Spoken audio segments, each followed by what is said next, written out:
Jerusalén. Para los cristianos, los hechos más importantes de la historia ocurrieron aquí.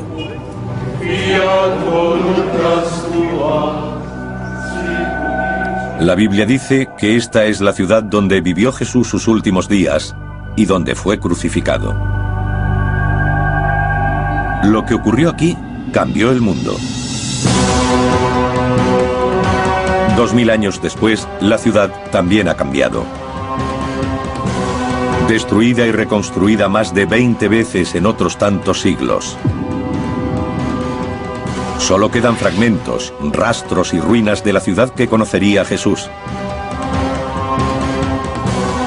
Ahora, gracias a décadas de investigación, podemos revelar cómo habría sido con modelos gráficos en 3 dimensiones. Las calles y puertas por las que pudo caminar. La compleja red de abastecimiento de agua que sació la sed de esta desértica ciudad. Las piscinas donde, según algunos, Jesús hizo milagros. El complejo del templo, el corazón de la ciudad y de la fe judía, donde Jesús enseñó y oró. Una extraordinaria obra de ingeniería arrasada casi al mismo tiempo que se terminó.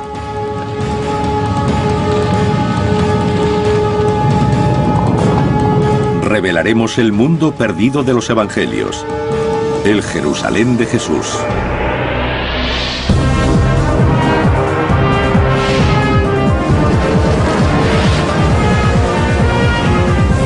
Mundos perdidos, el Jerusalén de Jesús.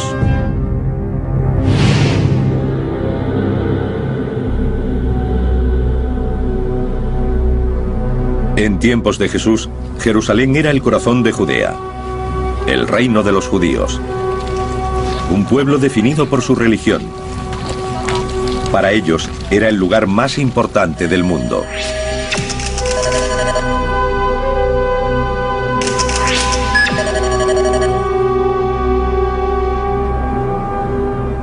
Los evangelios describen 3 ocasiones diferentes en las que Jesús vino a esta ciudad. 40 días después de su nacimiento, cuando sus padres lo llevaron para presentarlo en el templo. A los 12 años, cuando departió con los doctores, y la última semana de su vida. Entró triunfante en la ciudad y salió para morir en la cruz. En el siglo I, Jerusalén era el centro del mundo judaico. Había un fuerte contraste entre el lugar de donde provenía y el Jerusalén al que llega. Su hogar era Nazaret, un pequeño pueblo a 120 kilómetros al norte. Nazaret tenía fama de rudo y primitivo. Todo lo contrario a Jerusalén. Llegaba del campo a la ciudad. Cuando Jesús entró por primera vez en Jerusalén, debió quedarse sobrecogido por esa construcción enorme, en comparación con lo que había alrededor. Esta edificación es el Monte del Templo. Para los investigadores que intentan reconstruir el aspecto de la ciudad en el siglo I, supone un desafío singular. La mayor parte desapareció al ser destruido décadas después de la muerte de Jesús por el ejército romano. Y como es lugar sagrado para 3 de las grandes religiones del mundo, el judaísmo, el cristianismo y el islam, no se han permitido las excavaciones desde hace más de 150 años. Sin embargo, a través de un trabajo detectivesco y el estudio de documentos antiguos, ahora es posible reconstruir el monte del templo como Jesús lo conoció y descubrir los secretos de su construcción. Fue idea de Herodes el Grande, rey de Judea en la época del nacimiento de Jesús. Los logros de Herodes siempre se verán ensombrecidos por lo que de él se escribe en la Biblia.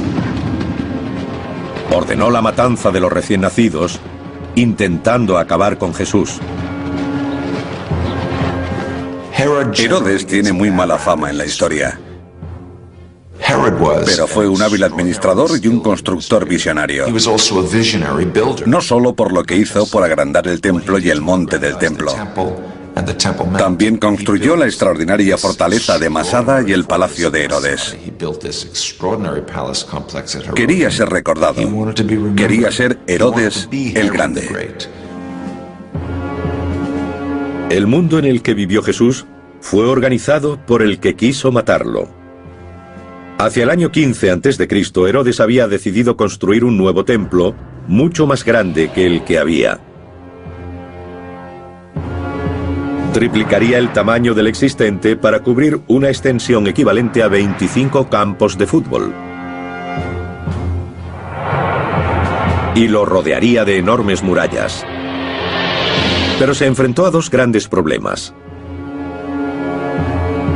Primeramente, para el pensamiento judío solo había una localización posible para el templo. Habría que demoler la construcción existente y los sacerdotes no confiaban en él, no creían que pudiera terminar su obra. Para demostrar sus buenas intenciones, mandó extraer toda la piedra necesaria para el nuevo edificio antes de comenzar las obras. 1 millón de toneladas. De todos los rincones de la ciudad. Tardaron 8 años. El mayor desafío era que la cima del monte del templo terminaba en pico, no en meseta. Y era demasiado pequeña para los planes de Herodes. Pero dio con una solución sencilla, aunque ambiciosa. Agrandó la montaña. El monte del templo que Jesús conoció fue la mayor estructura hecha por el hombre sobre la tierra. El suelo de la plaza, que podría acoger a 250.000 personas, era un techo que cubría una red de cámaras.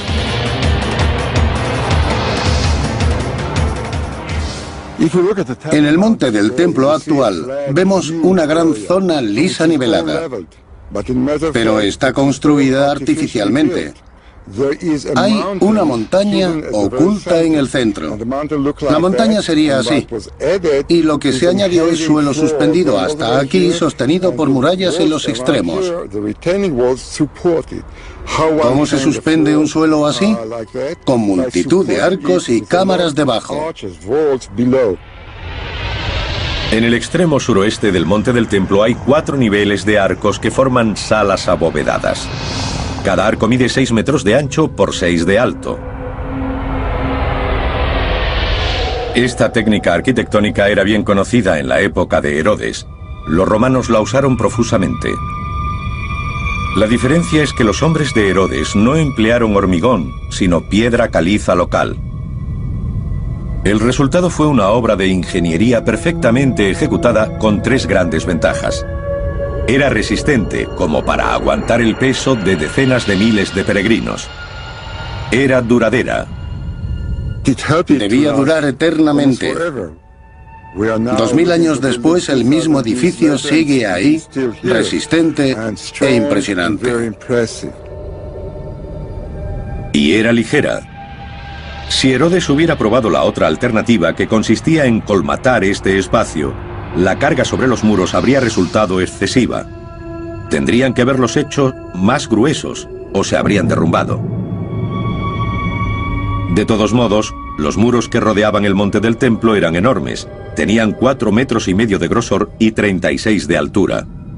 Estaban hechos de bloques de piedra labrados a mano.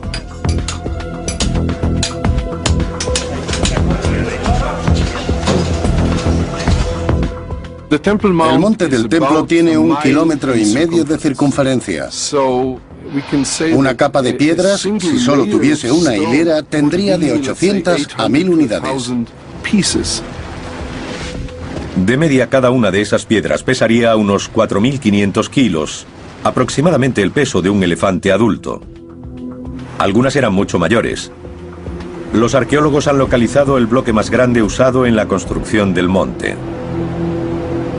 Se encuentra en lo que se conocen como los túneles rabínicos. Ahora enterrado por 2000 años de evolución y cambios, en la época de Jesús estaba a la vista, al nivel de la calle.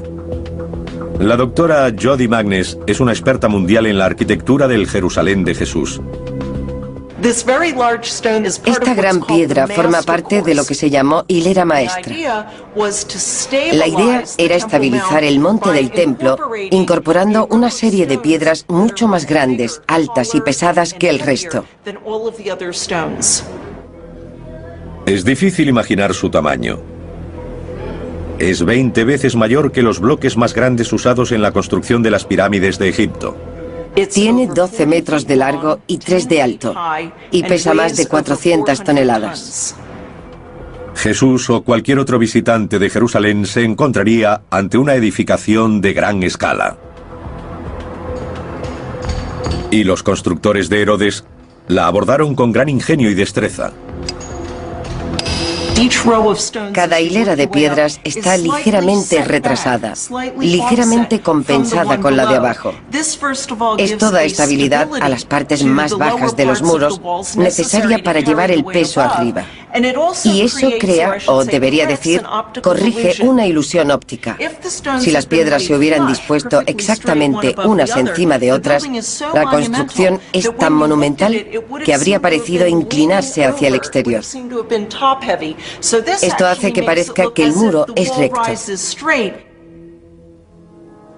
Los canteros fueron tan hábiles que el espacio entre las piedras es casi nulo. Shimon Gibson nos demuestra su pericia. Encajaron las piezas perfectamente. Los canteros fueron tan exactos que si pongo un billete de $50 aquí consigo que no se caiga. Pero solo eso, porque no entra.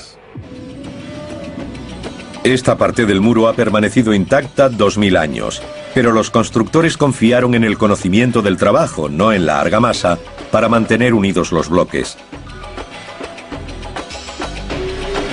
18.000 personas trabajaron para levantar estos muros. La tarea comenzó 15 años antes del nacimiento de Cristo y se prolongó durante 80 más. El lugar, tal como lo conoció Jesús, era la mayor obra del mundo. Pero ahora podemos recrear su aspecto cuando se terminó. La mayor edificación sobre la tierra. Estuvo en pie solo 5 años antes de que un brutal ejército romano lo destruyera. A continuación, uno de los grandes enigmas de la arqueología. Reconstruiremos el edificio más importante de la vida de Jesús y la culminación del monte, el propio templo.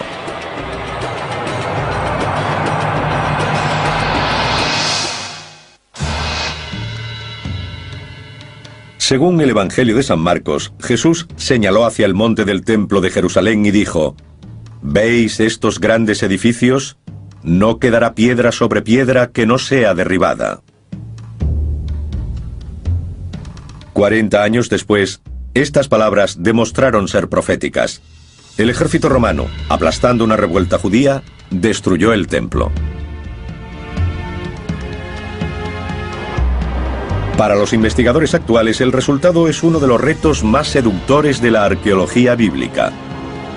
Recrear el templo como se alzaba en medio del monte. Se ha necesitado el trabajo de generaciones de científicos y eruditos para construir una imagen de lo que Jesús habría visto cuando llegó aquí. Al entrar en el monte del templo, cruzaría una serie de patios o espacios abiertos. Pasaría ante una señal escrita en griego, advirtiendo a todos los extranjeros, o no judíos, de una muerte segura si traspasaban cierto punto. Después llegaría al patio de las mujeres, el último lugar donde estaba permitida la presencia femenina. Era el patio exterior del propio templo o santuario. Al subir 15 peldaños semicirculares, llegaría a la puerta bella que llevaba al patio de Israel, abierto solo para judíos varones purificados según el ritual. Jesús no podía haber pasado de ese punto porque solo los sacerdotes podían entrar en el templo. Al Sancta Sanctorum, en la parte trasera del templo, solo podía entrar el sumo sacerdote una vez al año, el día de la expiación. Reuniendo las pruebas de las fuentes escritas, es posible establecer el aspecto exterior de este santuario tan celosamente guardado. Los arqueólogos han calculado su altura comparándolo con la edificación existente en la actualidad, la cúpula de la roca musulmana. El edificio musulmán tiene exactamente la mitad de la altura del templo en tiempos de Herodes y Jesús. Esta estructura cavernosa tenía la altura de un edificio de 15 pisos. Nuestros investigadores quieren saber cómo se las arreglaron los constructores del templo para erigir tal edificio con las herramientas y grúas tan primitivas de la época. Es evidente que se habría requerido gran cantidad de mano de obra. Los relatos dicen que debido a la condición sagrada de cada piedra del edificio, 1000 sacerdotes fueron adiestrados como canteros. El Dr. Guy Stabile ha identificado rastros de las canteras. Es increíble que esta curva se haya conservado tan bien. En una gruta a 3 kilómetros de Jerusalén ha encontrado una serie de marcas de cincel. Tienen la misma forma que las piedras usadas para construir el monte del templo de Herodes. Aquí podemos ver una línea horizontal y aquí abajo otra vertical. Se ve el filo de cada una. Usaron picos para ir haciendo las hendiduras y barras para hacer palanca y arrancar la piedra de la cueva, de la pared de la cueva. Algunas de esas herramientas se siguen usando hoy. Pero en la época de Jesús, los trabajadores no disponían de camiones o excavadoras. Aquí se ve que a partir de la marca del cincel hay una línea muy clara. Cuando se sacaba la piedra, se podía dar la forma exacta que querían los arquitectos. Todo eso se hacía aquí, porque después había que arrastrar los bloques hasta el monte del templo o a otra zona de construcción. Si se eliminaban las partes innecesarias, tendrían que arrastrar mucho menos peso. Fueron muy prácticos. El transporte requirió de una combinación de fuerza bruta e innovadora ingeniería. El arqueólogo Ronnie Reich ha recreado una solución que usaron los constructores. Es un sistema sencillo pero efectivo. El bloque de piedra se convierte en eje entre dos ruedas. 10 hombres podrían llevarlo rodando.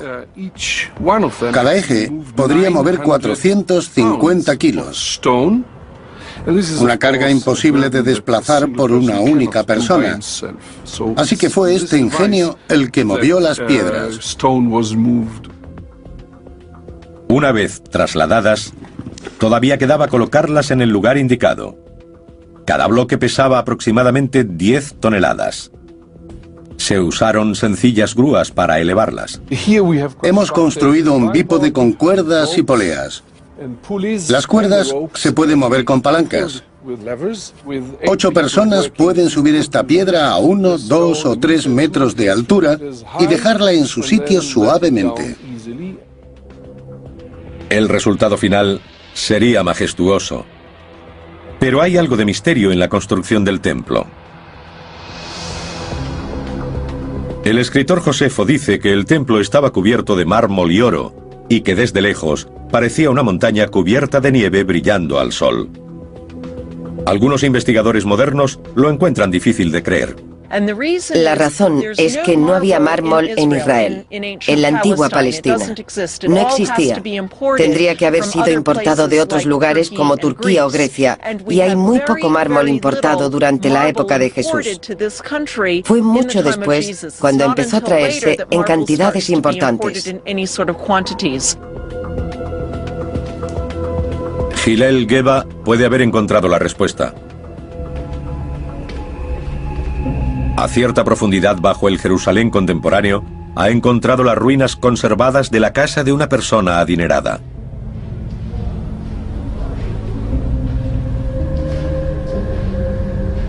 Los muros y techos están cubiertos de complejos dibujos.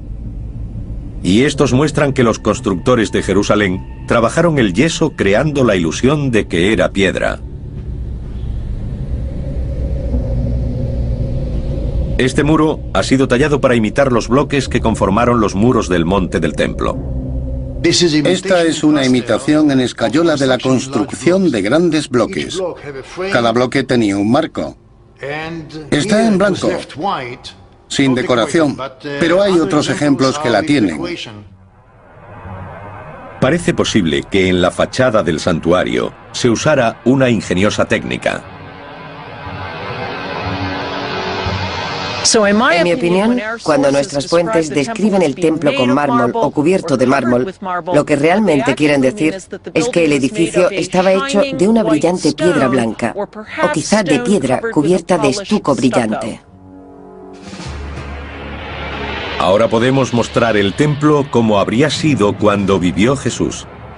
El punto central de la ciudad, blanco y oro, con columnas de humo elevándose desde los altares de los sacrificios.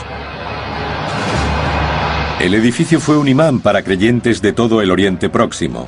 Cuando Jesús llegó a Jerusalén para su última Pascua, pudo haber más de 200.000 visitantes. Jerusalén tenía que acogerlos.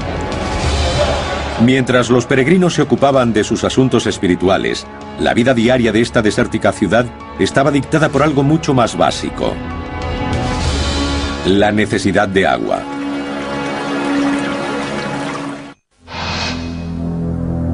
La tradición dice que una semana antes de su muerte, Jesús hizo su entrada triunfal en la ciudad de Jerusalén.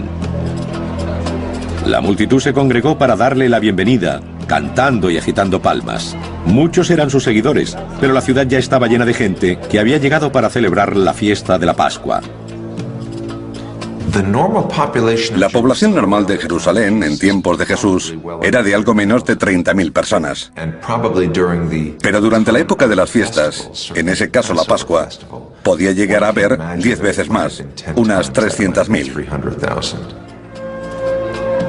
En ese momento Jerusalén era el asentamiento de mayor crecimiento de Oriente Próximo. Recibía más de 1 millón de visitantes al año.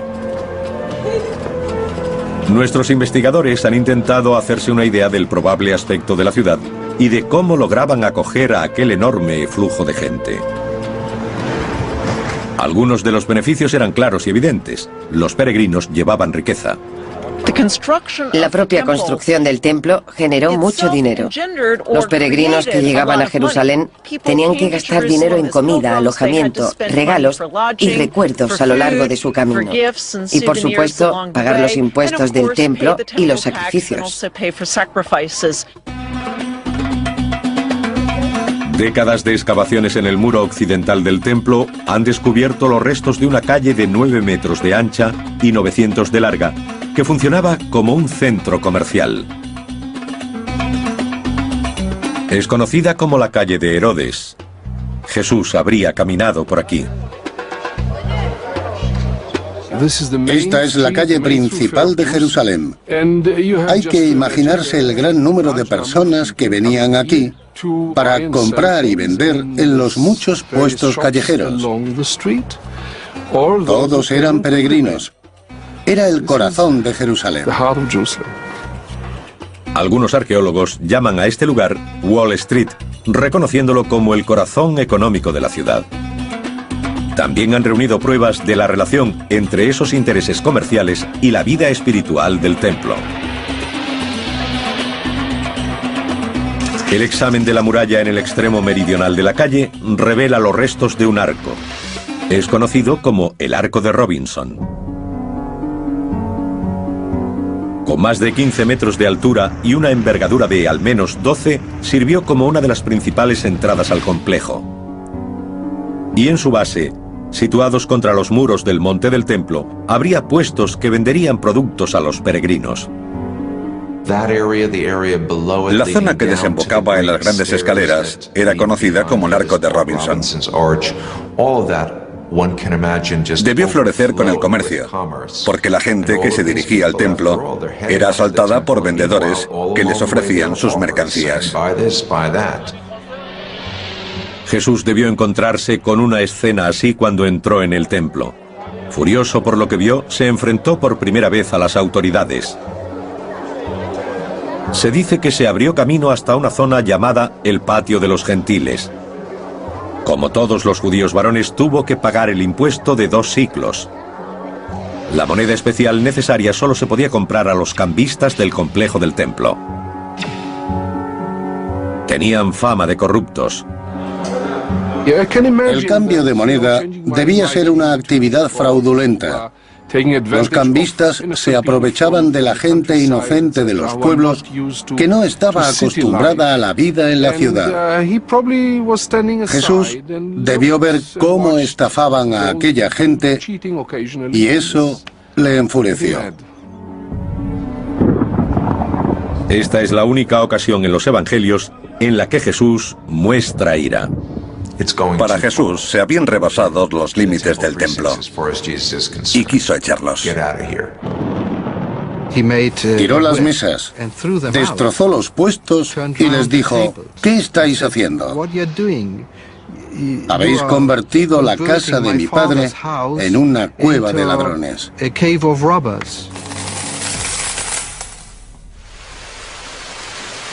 Los peregrinos proporcionaban ingresos a la ciudad, pero también tenían que recibir cosas a cambio, y el recurso más valioso de Jerusalén era el agua. Jerusalén era y es una ciudad desértica. Está a 760 metros sobre el nivel del mar. El río más cercano está a 40 kilómetros de distancia. ¿De dónde conseguían esos miles y miles de personas agua para beber? Había 30 cisternas de agua de lluvia repartidas por la ciudad. La más grande albergaba un volumen equivalente a 20 piscinas olímpicas, y aún así apenas se cubría la demanda. Debían congregarse alrededor de las cisternas. Esperaban su turno porque había poca agua y muchos peregrinos. La gente no solo necesitaba agua para uso doméstico. Necesitaban una cantidad enorme para las purificaciones. Tenían que estar puros para subir al templo y visitarlo. Como parte de sus prácticas religiosas diarias y especialmente antes de ir al templo, todos los judíos debían lavarse en lo que se llamaba agua viva. Jerusalén tenía muchas piscinas diseñadas para este propósito llamadas mikvahs. En la más grande y frecuentada, la piscina de Siloé, fue donde Jesús hizo uno de sus últimos milagros. El Evangelio de San Juan nos dice que Jesús curó a un ciego. Cogió tierra del suelo, escupió, le untó el lodo en los ojos y le dijo: ve y lávate en la piscina de Siloé. Un descubrimiento fortuito durante unos trabajos de ingeniería en una tubería cercana llevó a Ronnie Reich a localizar el lugar exacto de la piscina y a comprender lo grande que era. Alimentada por uno de los manantiales de Jerusalén a través de un túnel de 500 metros, habría cubierto cerca de 2.000 metros cuadrados.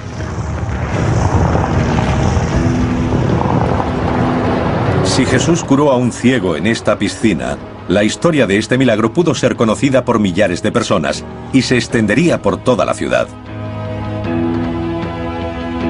Fue un desafío público a las autoridades de Jerusalén. A continuación veremos los lugares en los que habría ocurrido el enfrentamiento final.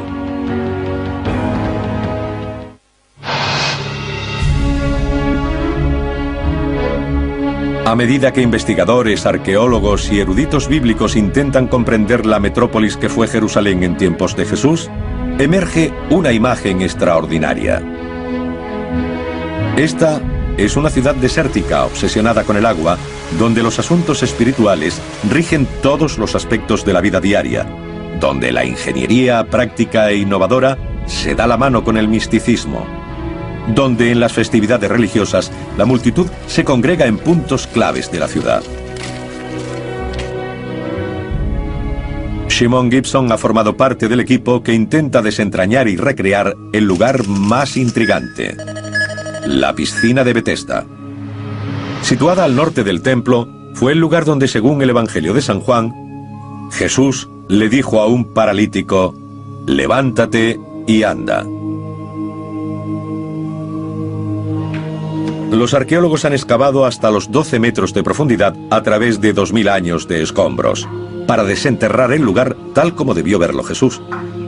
Lo más fascinante es que incluso antes de que él llegara aquí, se decía que esta piscina tenía poderes curativos. Cuando Jesús llegó a la piscina de Betesda, había una cola de ancianos, tullidos y ciegos. Todos esperaban su turno para entrar. El hombre al que curó Jesús llevaba mucho esperando la oportunidad de bañarse en sus aguas. Y lo que ha descubierto Shimon Gibson encaja en la historia. Los escalones de la época de Jesús están muy bien conservados. Como pueden ver, hay una serie de escalones con un descansillo entre cada tramo. Esos rellanos encajan bien con la historia del Evangelio de San Juan, que dice que los enfermos se metían en la piscina y Jesús hacía los milagros. Los enfermos eran llevados a descansar en los rellanos de los escalones y a bañarse en sus aguas, porque hacían burbujas y se volvían rojas como sangre. Shimon Gibson investiga el sistema oculto de túneles y pozos que regularon el paso del agua a la piscina de Betesda.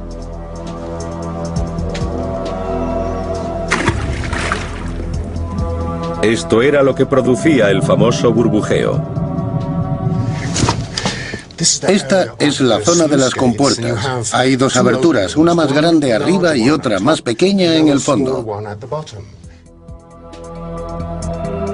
Las compuertas controlaban de manera precisa la profundidad del agua de la piscina. Se podía acceder a ellas a través de un pozo vertical de 15 metros abierto en la roca. Voy a ver si puedo.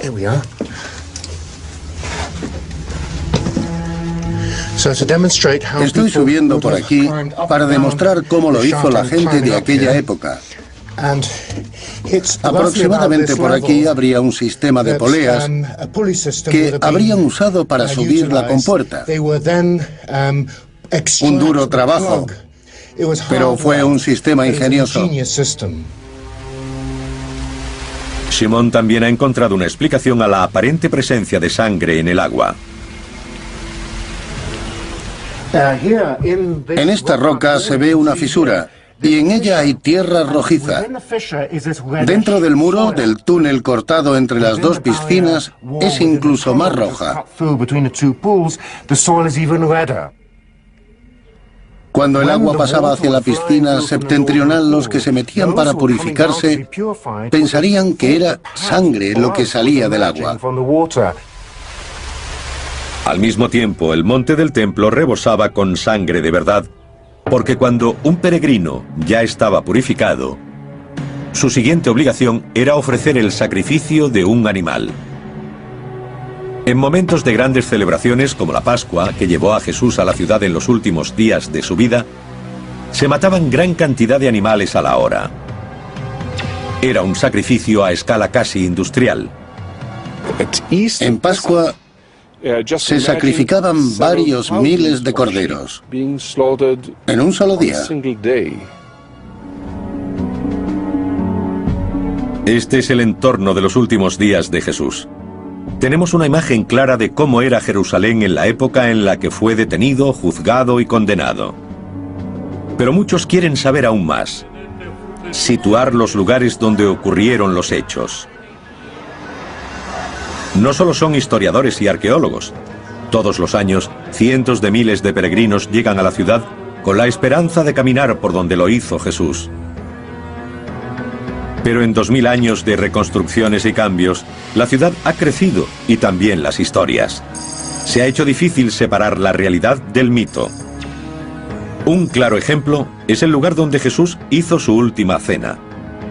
Desde entonces, el modo en que partió el pan dio lugar a la comunión en las misas cristianas. Y por eso viene tanta gente a esta sala, la Senecal o habitación superior en el monte Sión, porque muchos creen que ocurrió aquí.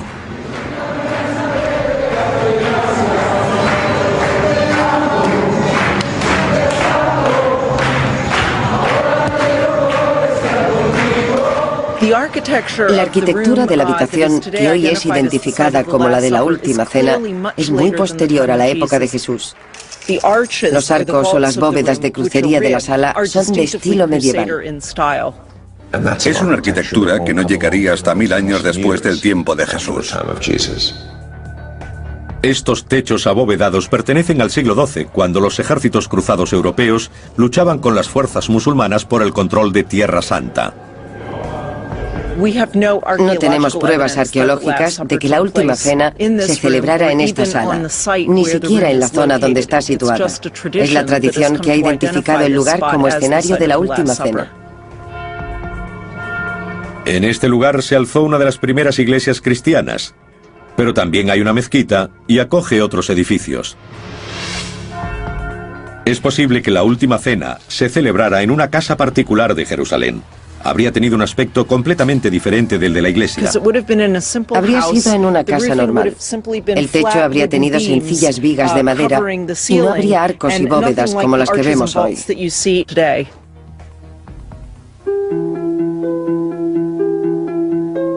Los evangelios dicen que después de la última cena, Jesús se marchó con 3 de sus discípulos al huerto de Getsemaní. De nuevo, es difícil determinar la situación exacta, pero está claro que fue al pie de lo que hoy se conoce como Monte de los Olivos. Getsemaní significa molino de aceite. El huerto de Getsemaní parece ser un pequeño recinto situado en la parte superior de lo que conocemos como Monte de los Olivos, al noreste del templo, al noreste de la ciudad.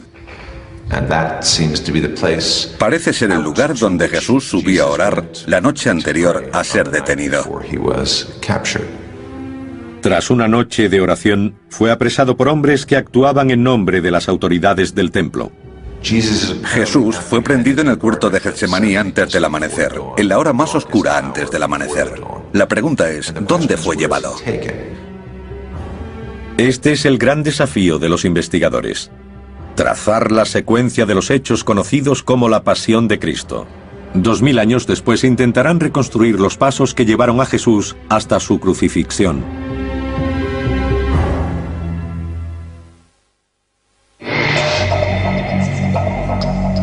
Los evangelios coinciden en que después de su prendimiento Jesús fue llevado a la residencia de Poncio Pilato, el gobernador romano de Judea.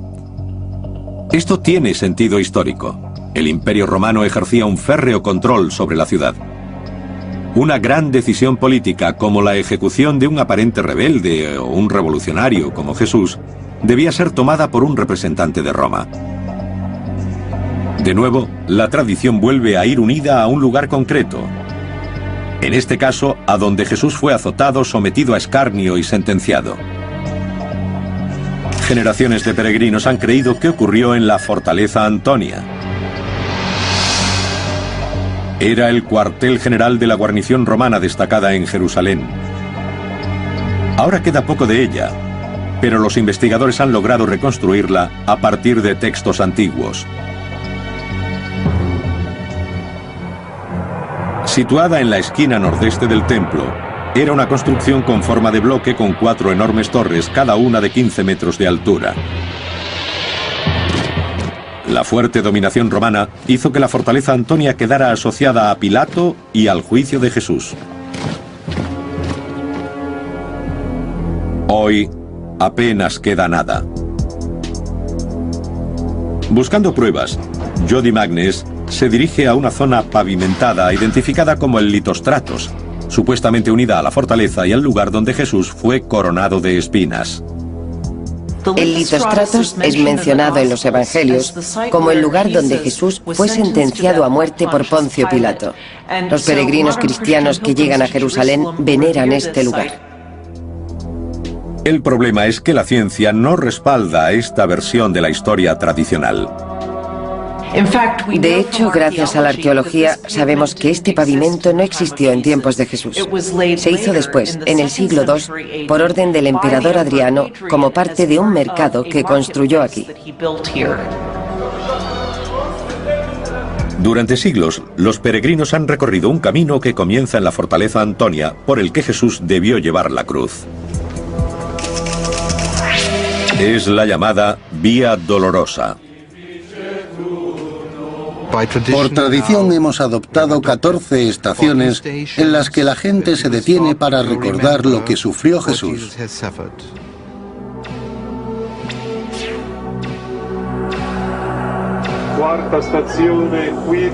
Pero apenas hay pruebas de que este sea el camino correcto.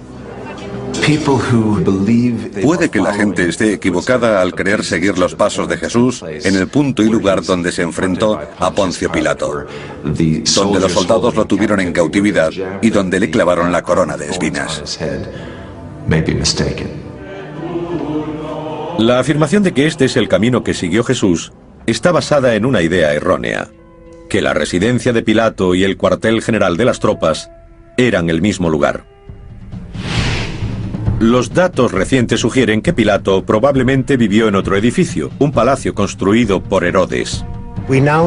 Ahora sabemos que, en contra de la tradición medieval, el juicio de Jesús se habría celebrado en el viejo palacio de Herodes el Grande, el Praetorium, donde estaría alojado el gobernador Poncio Pilato.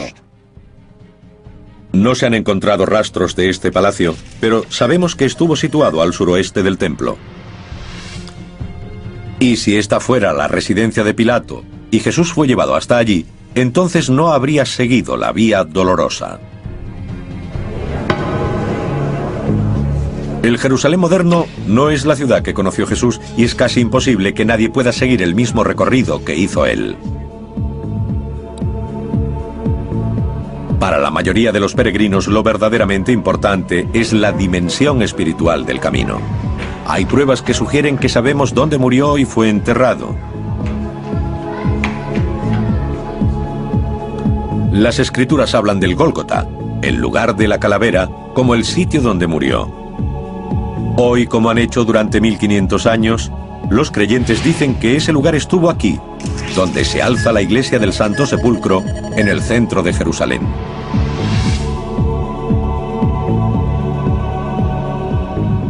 Se cree que este lugar fue convertido en iglesia 300 años después de la muerte de Jesús.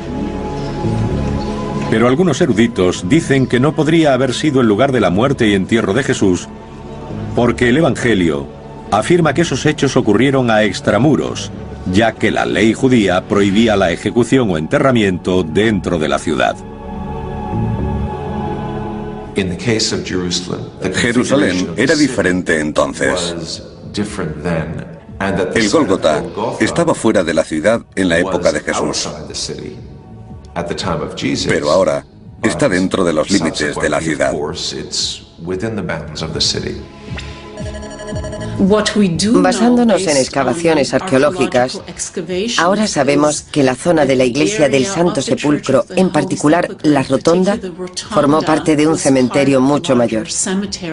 En otras palabras, esta zona estuvo fuera de los muros de la ciudad, no dentro de sus límites. En un extremo de la iglesia, Jody Magnes encuentra pruebas de que aquí se hicieron enterramientos hace 2000 años. Aquí vemos un ejemplo de la típica tumba judía de Jerusalén en tiempos de Jesús. Estas tumbas eran huecos tallados en la roca, nichos hechos en las paredes de las cámaras funerarias. Todo encaja. El peso de la evidencia sugiere que este sí podría haber sido el lugar de enterramiento. Arqueológicamente hablando, la ubicación de las tumbas judías en este lugar nos hace pensar que quizá fue aquí donde Jesús fue crucificado y enterrado.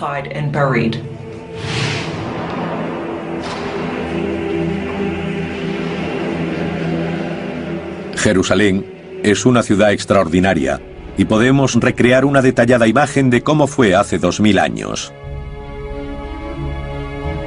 Hemos sido capaces de reconstruir el siglo I de Jerusalén física y espiritualmente. Algunos restos hemos tenido que excavarlos porque estaban ocultos bajo el suelo, pero otros siguen ahí, formando parte importante de la ciudad de Jerusalén.